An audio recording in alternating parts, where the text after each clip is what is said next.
Good morning and welcome to Creative Marketing TV. We're having some technical challenges this morning, and so we're starting later than usual, but we are still going to give you a great recording here. I have a special guest today, Lou Bortone, the expert in video marketing. Welcome, Lou. Hello. Thanks for having me. Expert in video marketing, but not expert, obviously, in Google Hangouts and bandwidth and internet connection. We can't be experts in everything, and some of it's out of our control too. That's for sure. As we were just saying, both of us are experiencing wintry, windy, cold weather, so that may be having some effect on our internet connections as well. Wreaking havoc. Yes, it does for me, I know. All right, so let's dive in here and take just a few minutes, Lou, to tell us a little bit about what kind of background and expertise you bring to this area of video marketing. Why should we listen to what you have to say? Well, I spent a ton of time, about 20 years in the TV industry, and kind of grew up there because my dad worked at a TV station. So the TV station was my playground. So that's always kind of been in my blood, and eventually segued from television marketing to internet marketing. And you know, as everything was moving online and with the dawn of YouTube and all that good stuff, I've been doing video marketing and YouTube marketing for about 10 years now. Well, that certainly is a good track record. That's a lot of videos, I know. Mm-hmm. So I noticed that one of the things you are sort of shifting your focus a little bit for this year to talk with people about video strategy. Why don't you tell us what that means and why it's so important? Right. Well, you know, video obviously has become a really powerful way to communicate and to, you know, sort of share our message and share our ideas. But just doing a video or just sort of saying, oh, you know, everybody's doing video, I should do video. It's not really enough anymore. You really have to sort of have a foundation and a plan and a strategy in place so that you know what you want your videos to accomplish. You may want your videos to increase your visibility. You may want them to grow your list. You may want to, you know, be talking about a product or a service. So as you do your videos, or before you do your videos, think about what do you want that video or videos to accomplish. Yeah, that's an excellent point. I know I talk to people about that too, and just in terms of their content marketing in general, that if you don't know what you're trying to accomplish with a particular piece of content, then you're probably not going to achieve it, right? Because Well, somebody says, you know, I did this video and it didn't really work. And I say, well, did you have a call to action? I mean, was there a beginning, middle, and end? And, you know, and sometimes it's like, oh, I need to have a call to action. Yeah, that's a good point. So, you know, every video should be leading your viewer to something, whether it's another video or a website or a product or service. But, you know, obviously you want the viewer to take an action at the end of that video. Right. Yes. And it's interesting because sometimes it feels like such a huge effort just to get the video made, right? Right. And now you want me to think about what they should do afterwards? Yeah, where do you want that video to live? Who do you want to see it? How are you going to get it out there? Is it going to be YouTube or Facebook or a combination of ways? Yeah. And how are you going to get views to it? Right? Exactly. So, you know, whenever you're thinking about video, I usually tell my clients, well, you know, think about what you're trying to accomplish. What's the business objective and how can video get you there faster? And what are some of the ways that video can help you accomplish those goals? Right. Well, obviously, if you do it correctly and if you optimize your video on YouTube, you know, for maximum viewership by using the right titles, descriptions, tags, things like that, you know, you can get a lot more visibility. You can get better search engine optimization. I always see the statistic that says having a video on your website gives you a 53 times more chance of coming up in the first page of Google search results. So video is very search friendly. YouTube obviously is owned by Google, so that's a nice, you know, sort of match made in corporate heaven somewhere. But, you know, from visibility, from search engine, from just an awareness standpoint, and also it's just such a great way to really engage your viewers and, you know, compel them hopefully to take an action, because it's almost, I guess you could say it's really the next best thing to being in person with somebody. Yes. Yeah, it's interesting. I was having a conversation with some people online last week about how being on video really, people unconsciously see you as an authority and believe what you're telling them because they're seeing you tell it on a video. Right? And it's, the know, like, and trust factor is very powerful with video. Obviously, people can, see you, relate to you, be more familiar with you. And I always get this when I go to conferences. People say, oh, I feel like I already know you, even if I haven't met them, because they've come to know me, through videos. Yeah, that's definitely true. So, Lou, what would you suggest to somebody who maybe hasn't really thought about this idea of video strategy? How does someone get started developing their strategy? Well, it's really a matter of, thinking about your overall marketing strategy and what you're trying to accomplish, and your overall promotion strategy, and sort of going from, what I used to call the throw the spaghetti at the wall and see what sticks, to really more of a thought out, looking at your calendar and say, oh, okay, I'm doing a big, promotion second quarter, or I'm launching a new website, or I'm releasing a new product. So looking at those milestones, and then thinking about how you can integrate video, because again, if you've got a product launch, you probably want a web page with videos, or a video or several videos on that page. If you're trying, to build your list and you're just starting out, then you may want an opt-in page or a homepage video that encourages the viewer to, join your list or sign up for a freebie. So it really depends on the goals that the business has. But in any case, you're probably already doing a lot of marketing activities, and video can amplify and increase those marketing activities. So if you're doing blog posts, video blog posts are going to probably be more powerful. If you're doing email marketing, videos in your email marketing or video emails are going to be more powerful. So there's always a way to integrate video into what you're already doing. Yeah. That's an interesting one that you just mentioned there, the videos inside of emails. I know most people think that's a really high-tech, mysterious thing. Can you shed a little bit of light on that? It's really not doable? Absolutely. And it's really not as difficult. People say, oh, well, how am I going to get the video in the email? Well, if you're doing, if you have Gmail and you have a YouTube account and you include the video, it's going to show up right at the bottom of the email anyway. And in addition to that, there are services and resources like vsnap.com, or I use something called bombbomb.com. And they are low-cost services. Some of them are actually free, that allow you to just do video emails. So I can go into my BombBomb account, record a video to someone or to several people, and send it directly from my BombBomb account, and it shows up in their email. They click on the little picture of the video, and the video starts playing right within the email. So it's actually become a lot easier. It doesn't take as much bandwidth as it used to, and it's a really neat way to get somebody's attention and stand out in a crowded email box. Interesting. I hadn't heard of. I have heard of BombBomb, but I hadn't really looked into it. And the other vSnap I haven't heard of. Yep. And the third one I use is called MailView, MailVU.com. And I'm pretty sure they all have free versions or free trials. Okay. So once you see, the reason that I'm so big on video email and why I like to use it is because if we go to a conference, obviously we go to a lot of conferences and come back with a stack of business cards. I could do my generic, hey, great to see you at the conference last week. But if I do that via video, it's going to be a lot more personal and engaging, and really, I think it's going to stand out in the mind of the viewer. Like, oh, I saw Lou at this conference last week, and he sent me this nice little video follow-up. So, yeah, I think it's a great technique for individual follow-up.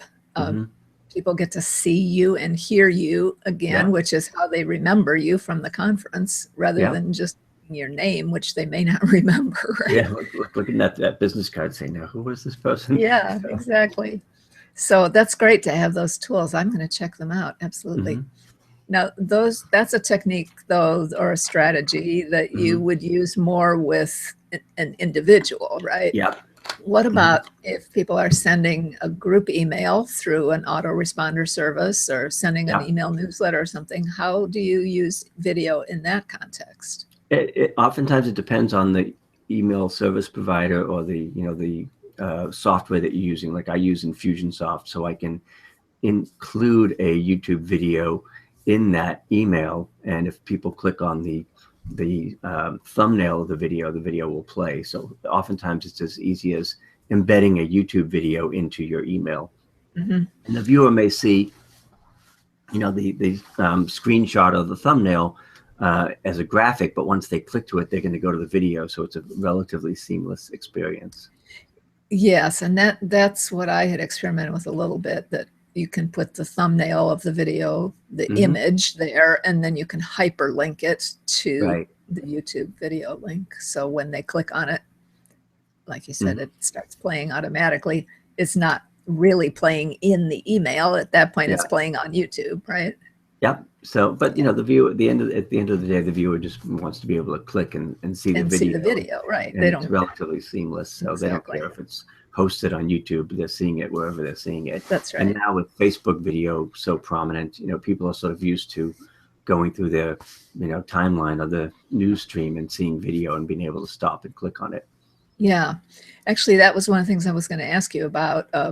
How are you incorporating Facebook video into strategy now? Yeah, I'm doing a lot more Facebook video just because I get a lot of engagement on Facebook.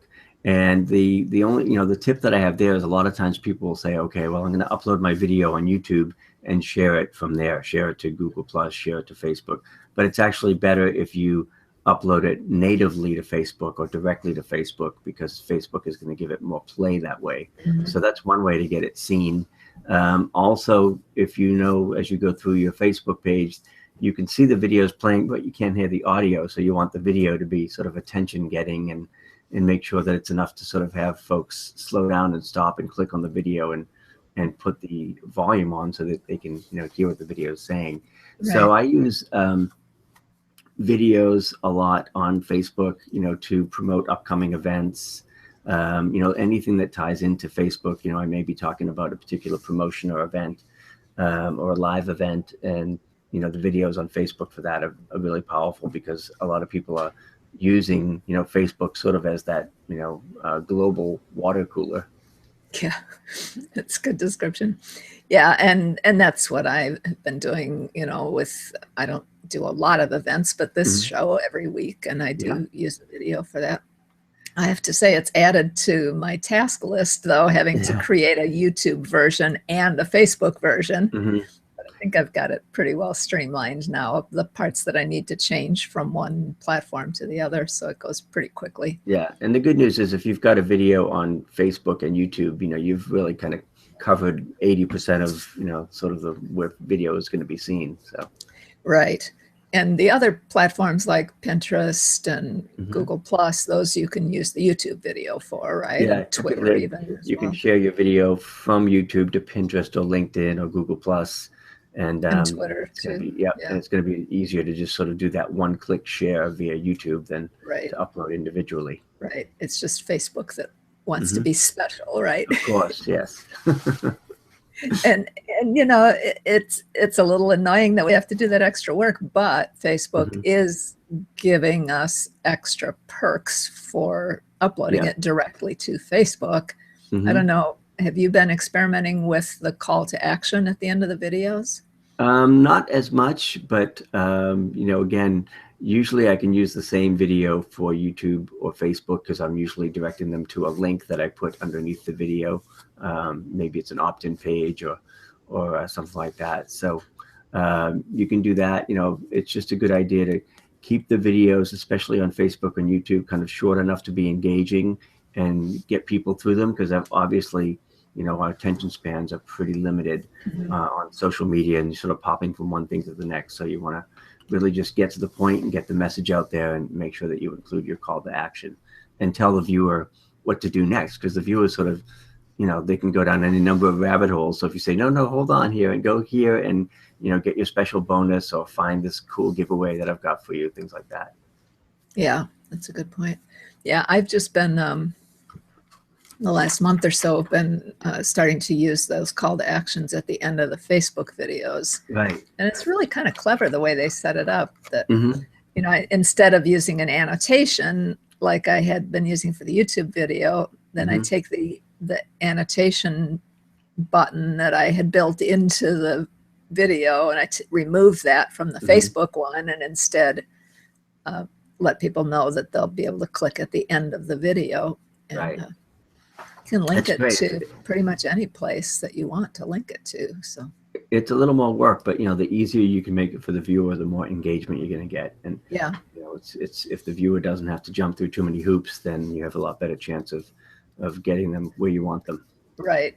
And then I do put the link in the description too, Mm-hmm. in case people don't actually click on the screen. But so let's talk a little bit more about other tools that people might want to use. Mm-hmm.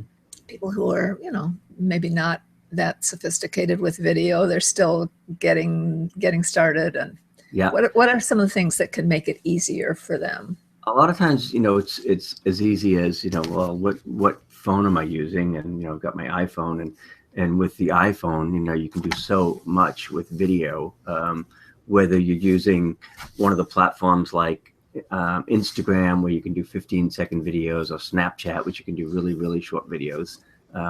Those types of platforms are starting to pick up steam, as is Periscope, Periscope.tv, and Blab. All of these are sort of very mobile friendly, and they're made to be really give you an opportunity to create videos using just your phone. So if you're on the go, if you're at a conference, really regardless of where you are, you probably have your camera with you, which is your phone. So that's a great way to start. And our mutual friend Felicia Slattery and I do a 30-day video challenge, and oftentimes, when we sort of did our first version, she did the vast majority of her videos just on her phone. Pick up the phone, click record your message, and send it to YouTube, all without ever having to go to a computer. So I would suggest that you really start to look into your mobile phone and see what kind of video capabilities that has. Obviously, the iPhone and the iPad are great for making videos, and